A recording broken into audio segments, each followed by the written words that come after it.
Please read the disclaimer. XRP holders, hello, beautiful people. Shalom, money makers. Where's the market going? There's a lot of things that could totally flip the switch here. We have the largest accumulation of forces in the Middle East since back 20 years ago when the US invaded Iraq. And this is putting a lot of weight on the market right now, where this weekend has been just low volume, low interest. The market is very, you could say, stuck. The roller coaster, whoa, right, continues in the crypto market. There's not a lot of things happening. So I wanted to go back a little bit.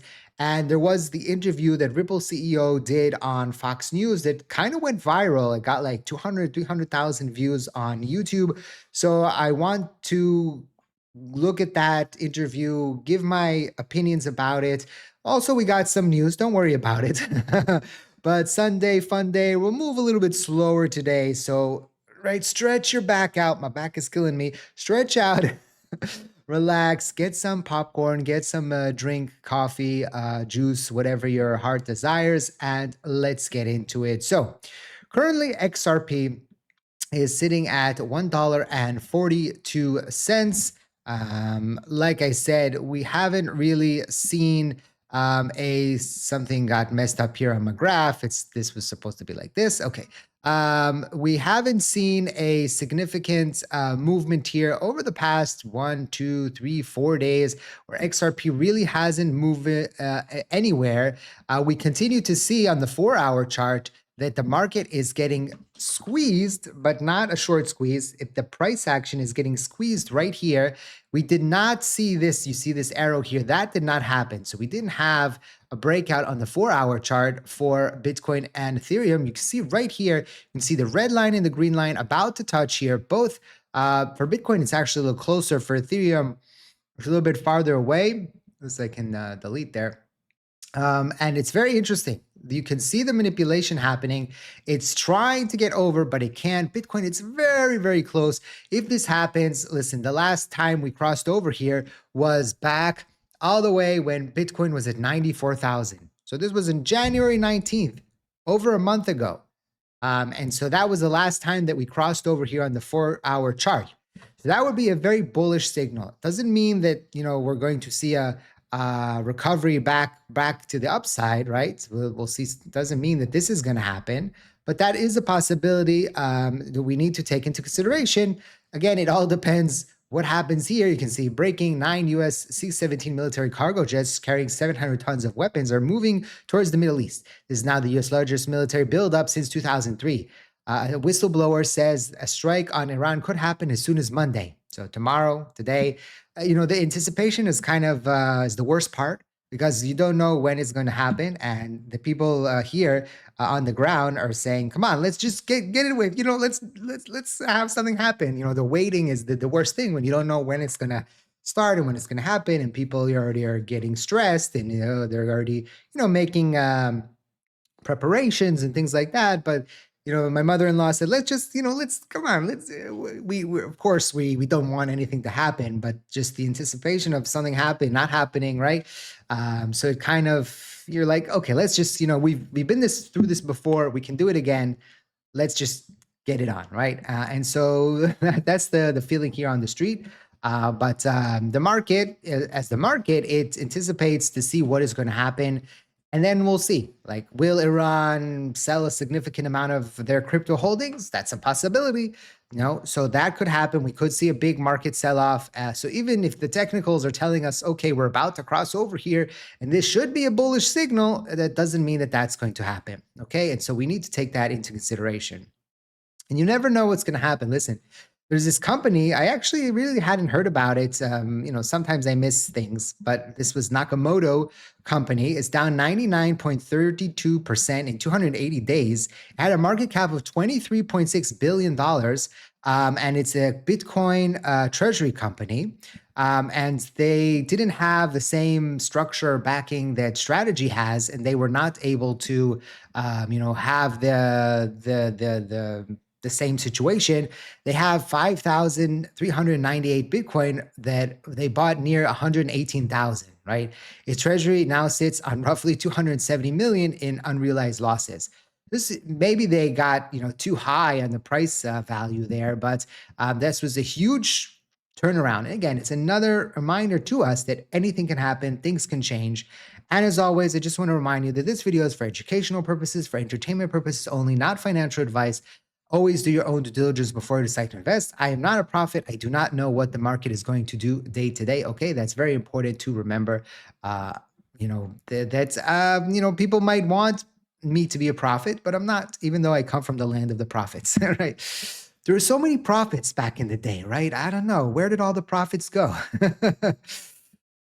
Anywho, right, last week, XRP Ledger overtook Solana in real-world assets tokenization value, RWA. The leaderboard change signals that institutional blockchain adoption is accelerating on XRPL. So that's a good thing here. We've seen a few headlines this week coming from Japan and other places around the world talking about tokenization of assets on XRPL. So I think we're going to continue to see that's one of the things that Ripple are working on. And on that note, let's get to Ripple CEO interview here from Fox News. We'll take a listen. The main thing was that he was talking about Clarity Act and the 80% chance of Clarity Act passing, but there was more to that. So I wanted to go over this interview. So let's take a listen. Brad Garlinghouse back with us. Brad, great to see you. Great to see you. Thank you so much for being here. So you predicted an 80% chance that this bill is signed by April, saying that clarity is better, and obviously then uncertainty. Tell us where you get that expectation. Well, I mean, to some degree, you can never predict exactly how Senate and Congress is going to act. But unless you're in the prediction markets. That's, we should talk about that, too. Yeah, let's talk about it. Look, actually, the prediction markets around this point, around the Clarity Act, spiked because of some comments yesterday from Senator Moreno, who's been an advocate.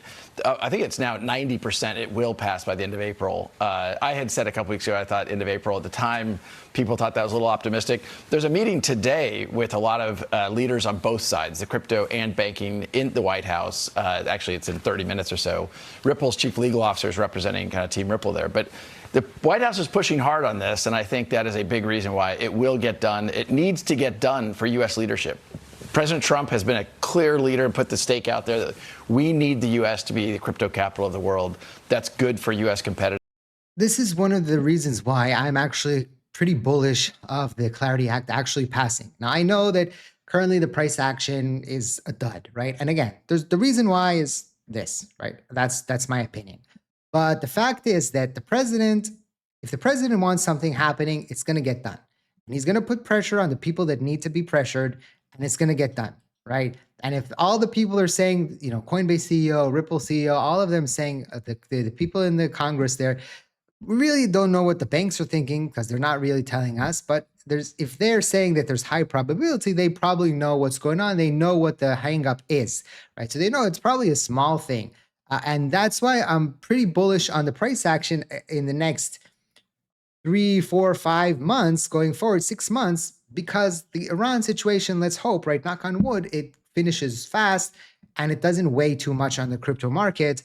And so that's the best case scenario, that the whole Iran situation finishes up quick, Clarity Act passes, and then there's no black cloud around the crypto market anymore. There's no reason for the fear to continue to be, where is it? Let's refresh. 6, 7, 8, right? 6, 7.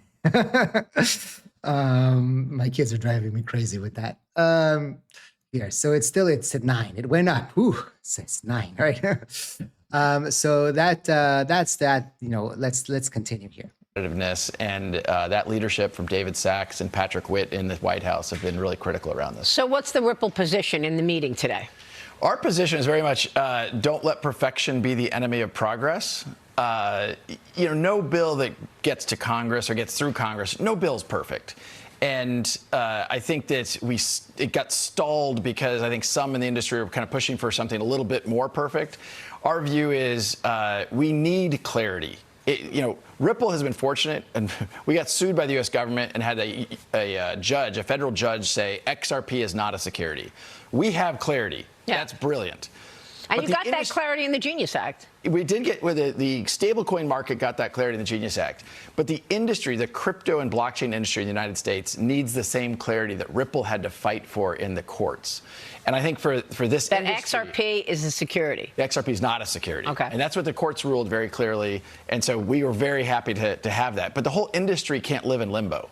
And so our argument is the Clarity Act, it needs to get done for the industry to thrive here in the United States. So how do the rules differ when you're overseen by the CFTC, since the CFTC will oversee non-securities and the SEC will be in charge of securities? Correct. So if something's a security, you have all kinds of obligations because if you own part of a company, it's a security, then you get dividends, you get right, title, and interest to governance rules, who you elect to the board of directors. That's not true in the crypto industry. And that's, I think, the false narrative that the Biden administration, the war that the Biden administration waged on crypto, ultimately failed in the courts, and I think it failed the United States, failed the people of the United States. And I think trying to push it into a securities framework that was developed literally 80, almost 100 years ago, never made sense. And I think the courts have clarified that. And if we get the Clarity Act passed, I think the whole industry can continue to thrive here. Very good. Meanwhile, we're talking about a pretty good sell-off in prices.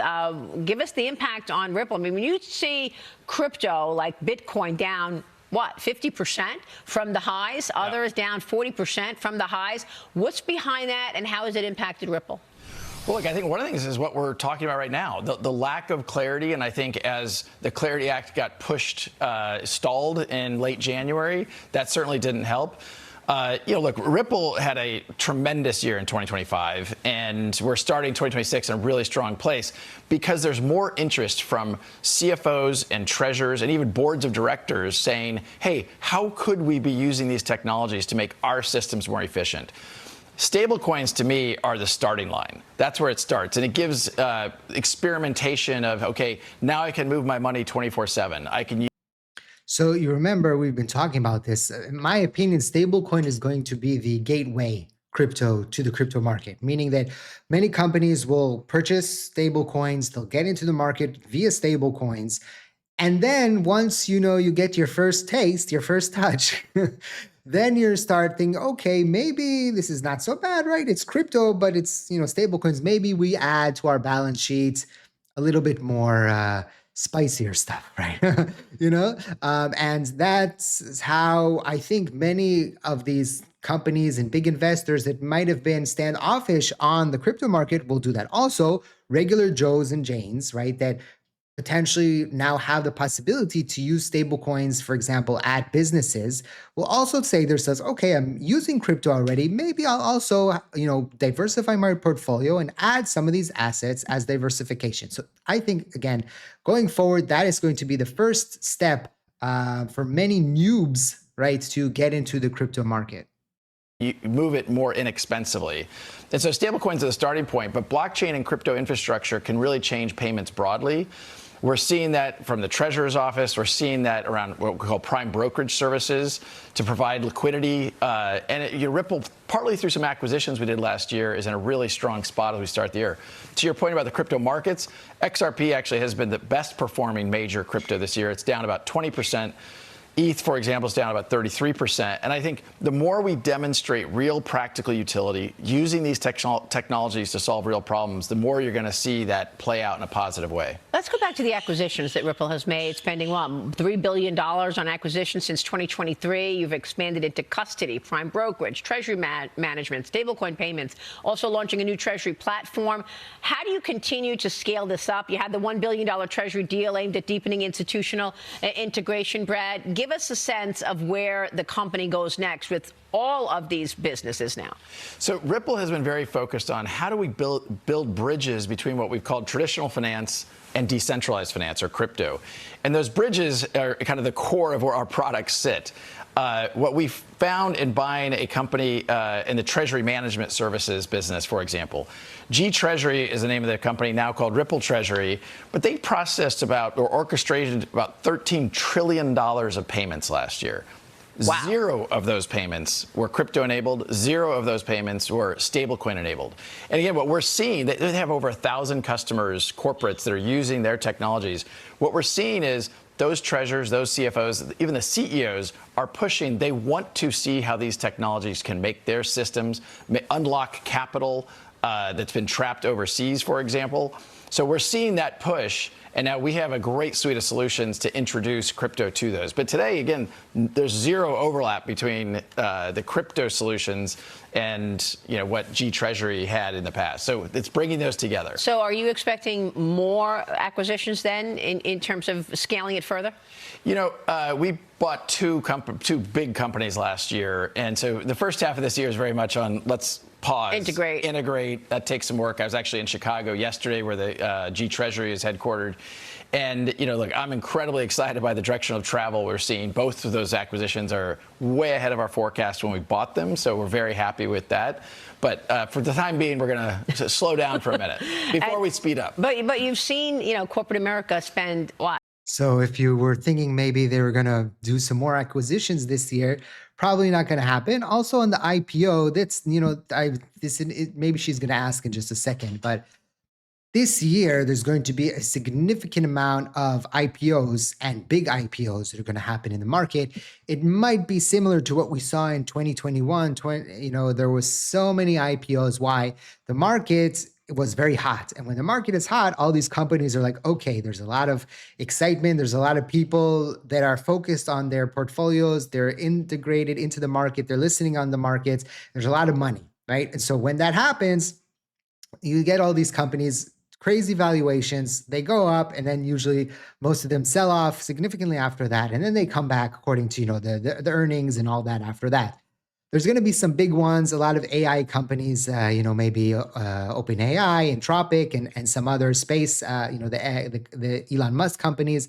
It would be very interesting to see that even though Ripple has continued to say that they are not going to IPO, that they have no reason, maybe if there's, these huge, it takes time. You can't just IPO willy-nilly. There's a process. It takes time. But maybe because there's going to be a lot of interest, the markets are close to all-time high, right? The stock markets.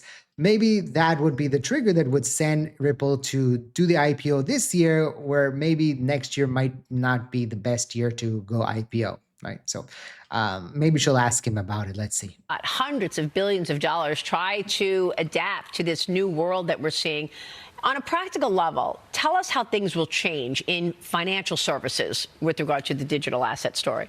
So what Ripple is focused is very much on the corporate customer. And so I'll answer that less from the consumer point of view and more from the corporate, right? So if you're a treasurer and managing, a balance sheet that has hundreds of millions of dollars in 10 different bank accounts around the world in different currencies.